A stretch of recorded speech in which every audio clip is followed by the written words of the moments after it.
first part of this project series, which I've linked for you in the top right corner, I explained to you why I need to modify the heating system in the animal house. Up until now, I've been using an off-grid photovoltaic system there, and the electricity collected during the day was supposed to power a heater in the animal house at night. Unfortunately, the sun doesn't provide nearly enough energy, or rather, my PV modules don't capture enough solar energy to supply the required amount to heat the animal house even at minus 10 degrees Celsius to minus 15 degrees Celsius. The alternative was a diesel parking heater. I actually became quite happy with this model from Vevor. The test of the Chinese heater, the unboxing, and the first steps with the diesel parking heater are all shown in the first video. Today, I'm taking it a step further. I want to install this heater in the animal house.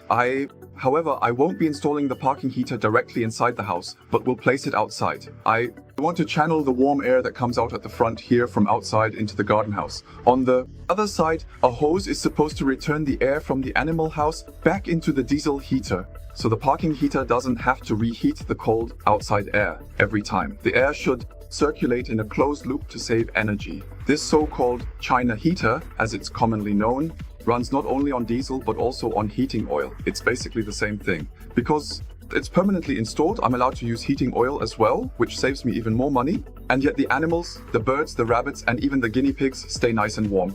Basically, the Vevor diesel heater can also be installed directly outdoors. By default, the parking heater comes with a casing and a carrying handle, making it easy to transport from A to B. Ideally, it should be installed in a way that's protected from rain. On the back, you'll find the connections for the 12-volt power supply. These shouldn't get wet. However, I won't be using the Vevor parking heater unprotected next to the house, but instead I'll install it in this box. That way, the Chinese heater is mobile and at the same time protected from thieves. For the diesel heater to work inside the heating box, I obviously need openings through which the warm air can be directed into the house. I also need openings through which the air from the house can be returned will be. And of course, I also need the opening for the exhaust gases, the combustion air, and the power cables. I've gathered quite a few materials for the heating box, from the transformer for the 12-volt supply to the fittings for this aluminum box. And of course, there are also the accessories that came with the parking heater. In this video, I'll show you how I build my mobile heating box. If you're interested, then give me a thumbs up now to support my channel. Ideally, you'll click the subscribe button. That way, you won't miss the third part of this project series. If you feel like building it yourself, just check out the video description. All of that, everything I'm using here, the Vevor parking heater, the box, and all the other components, I'll link for you. In the video description, please buy the parts using my affiliate links. I receive a small commission. My channel benefits from it. It helps me grow and make new videos for you. But that's enough advertising for now. I'll just clear all of this aside for the moment and show you the components in detail. After that, we'll move on to assembling everything. Of course, when introducing the components, I'll start with the box. The box has separate latches so you can lock it. You could also attach a padlock here. The appropriate opening is already there. The aluminum box has a carrying handle on the front and a spring-loaded handle on both the left and right sides. On the sides, I really like the look of it. However, what I've already noticed is that this aluminum gets scratched quite easily. Inside the lid, there's a continuous rubber seal that's supposed to protect against moisture. There's plenty of space inside. The box has dimensions of about 78 by 52 by 33 centimeters that I can use effectively. So the parking heater fits into this box without any problems. Of course, the aluminum box could be a bit smaller. The heater only needs a small part of the space. Even after I have installed the other components, there's still plenty of room left. In the long run, I want to replace this small tank with a larger tank or a gas canister. I want to install it here on the side so that I'm not dependent on this 5-liter solution. That way the heating box can run for longer than just a week. This parking heater from Vevor comes pre-mounted in a frame. I can attach the housing directly to the bottom of the box with screws. I don't need to come up with a special solution for how to mount the diesel heater. Still, I'll come up with something, have to. The space under the parking heater for the exhaust hose is relatively tight. The exhaust pipe should always point downward so that the condensate that forms can drain off. However, I don't want the exhaust to exit through the bottom of the box. The box should be mobile and able to be set up elsewhere. The passage for That's why the exhaust has to be built on the side. I've already come up with something for this. something from shipbuilding. This stainless steel passage is waterproof and I can connect the exhaust hose directly on the inside. This area is then on the outside. Here too, I can connect an exhaust pipe and extend the exhaust and bend it downward. For the combustion air, I found a similar component for the combustion air. The dimensions are the same as those of the exhaust pipe. However, the connection on the inside is straight and not angled. The hose for the combustion air can also be slipped over here and fastened with a pipe clamp. That is completely sufficient. I will also attach a pipe clamp to the exhaust hose and additionally seal the connection with exhaust assembly paste. The paste hardens completely at high temperatures and ensures that the exhaust hose is absolutely tight on both sides and that no toxic substances get into the box. Now that the exhaust and combustion air are sorted out, it's time to address the warm air, which is directed through the wall of the box into the birdhouse on the left side. It's supposed to be introduced. On the other side, the warm air from the animal house should come out again and be fed into the box on this side. For this flexible duct is ideal. This flexible 75mm hose is included with the Vevor parking heater. The hose fits onto the air outlet of the heater. Just push it on and secure it with a hose clamp. That's enough. I can run the hose through the box, bend it and lead it into the house. However, it doesn't look particularly nice if I just make a hole in the box and stick the hose through it.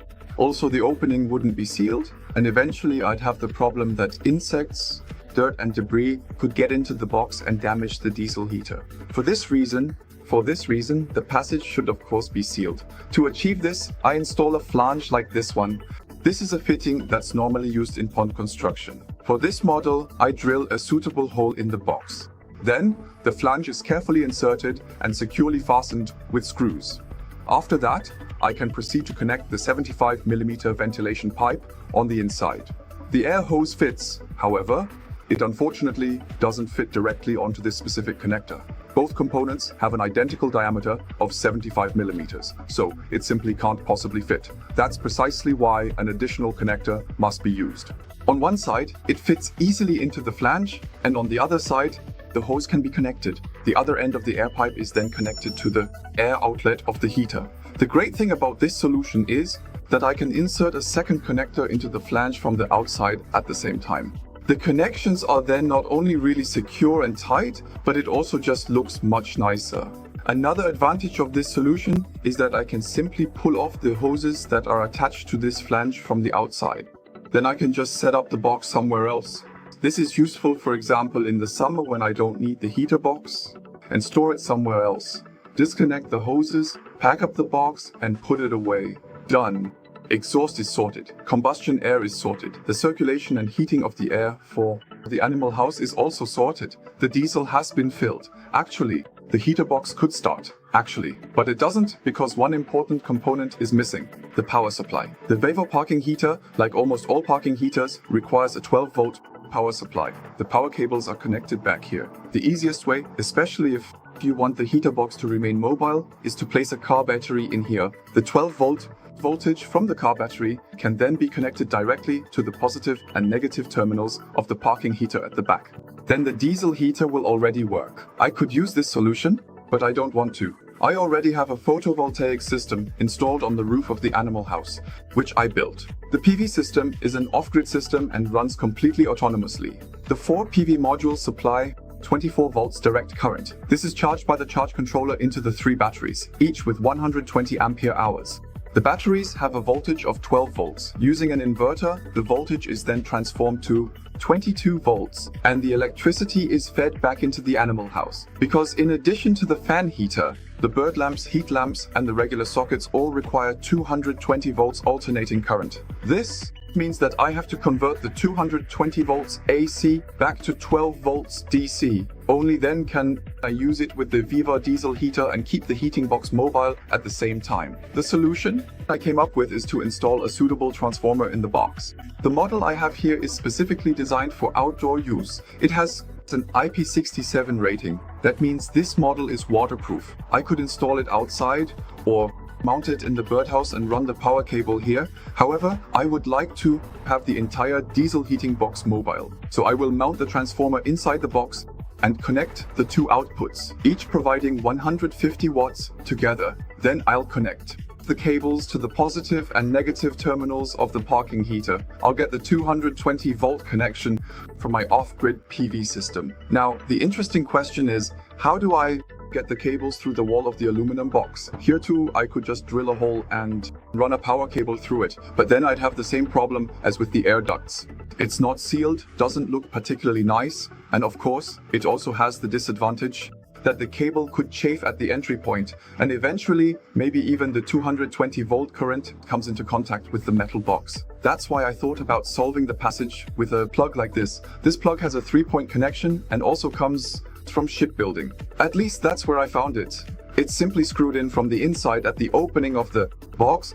The connection cable on the outside has a matching plug with 3 contacts as well. Both can be connected directly to each other. The plug can even be screwed in tightly. This way, the connection is really stable. This plug is rated for 220 volts. It can also handle the necessary amperage that the diesel heater needs when starting up. If you rebuild the heating box, please remember to consult an electrician if necessary. Electricity can be dangerous and ugly. That's a safety warning. I have 2 more things. First, a relatively small and thin empty conduit, and second, another cable 3 by 0.75. What am I planning to do with these? The remote control is permanently installed on the housing of the Vevor parking heater.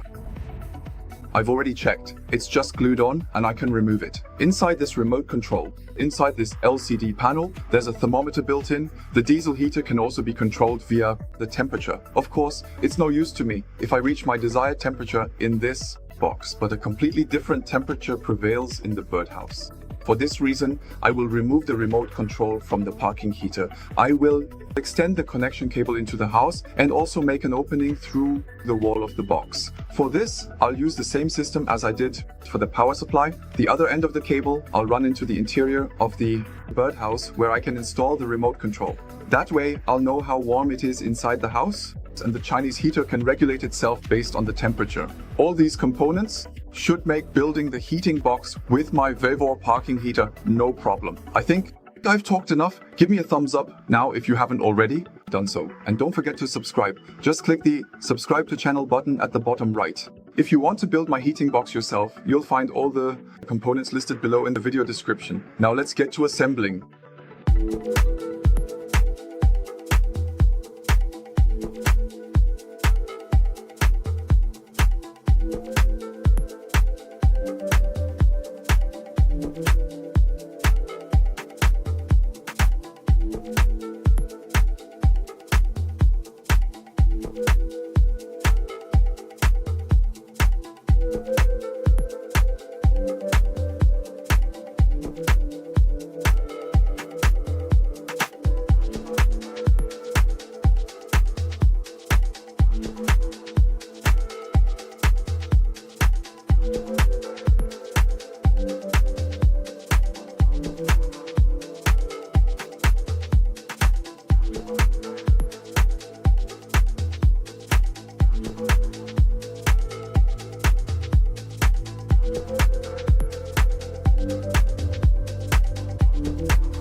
I've installed the diesel parking heater. I attached the housing to the floor. I connected the hose to the flange that brings the warm air outside. On the back side, there's the inlet that is supposed to draw the air from the birdhouse back into the heater.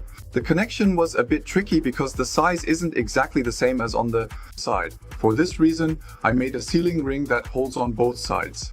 The combustion air comes in here and the exhaust gas is vented out here. The installation did not come without consequences, as you can see from the red discoloration. You really need to be careful with the edges. The clamps that come with the heat protection tape for the exhaust are very sharp edged. I almost cut my finger on them.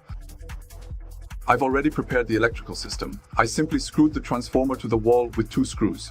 I connected the 2 outputs for the 12-volt power supply in this distribution box, together with the connection cable for the parking heater, and extended them to the 2 terminals of the heater. The 220-volt supply line is currently only temporarily laid in here. The connector piece that I want to install here, these 2 parts, I can only install once the box has been mounted on the wall of the birdhouse. Then I'll know how long the cables need to be in total. The cables are connected at the connector after all. They are not screwed in, but have to be soldered, so I have no leeway there. Long story short, I'm going to do a test now and grab my cable. Into the socket it goes. What I immediately notice upon plugging it in is that the transformer emits a very faint, almost imperceptible buzzing sound. That doesn't bother me. But at this price, I didn't expect anything else. As you can see here, the power supply is working. I turn the device on.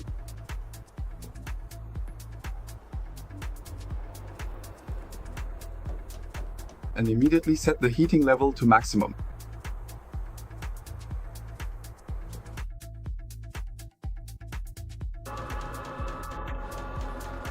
I can clearly see the exhaust gases and the smoke. The device starts up and gradually gets louder and louder. The airflow is clearly noticeable, both for the air to be heated and for the combustion air. Originally, I didn't want to make this connection at all. However, I noticed when I took a week-long break in between that the smell of diesel was clearly noticeable through the vent hole here on the tank. If I hadn't connected this hose directly to the diesel parking heater, then the diesel smell that is inside the box would have been sucked in. It would have gone straight into the animal house through the heating system. That, of course, wouldn't have been so nice at all. That's precisely why I then decided to meticulously build a completely self-contained and independent system, ensuring everything was integrated seamlessly within its own environment.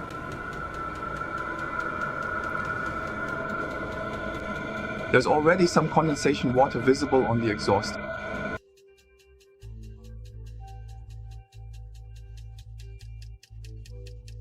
The air is already starting to get quite warm now. You won't see the installation of my heating box with the Vevor diesel parking heater in this video. That will be in the 3rd part of my video project series on building a heating box with a diesel heater. For the animal house, if you don't want to miss this video, click the subscribe button at the bottom right. The new video will then appear directly in your YouTube overview. If you like my video, if you like my project, then please be fair and give me a like. That would make me really happy. And if I've made you curious for more and you want to build your own heater, then take a look below the video. There you'll find all the components that I used here. From the aluminum box to the Vevor parking heater. If you buy the parts through my partner links, you'll be supporting my channel. You'll still get everything for the same price. I hope we'll see each other for part 3. I'm really looking forward to it. I'll wrap it up here for today. See you in the next video. Take care. Bye.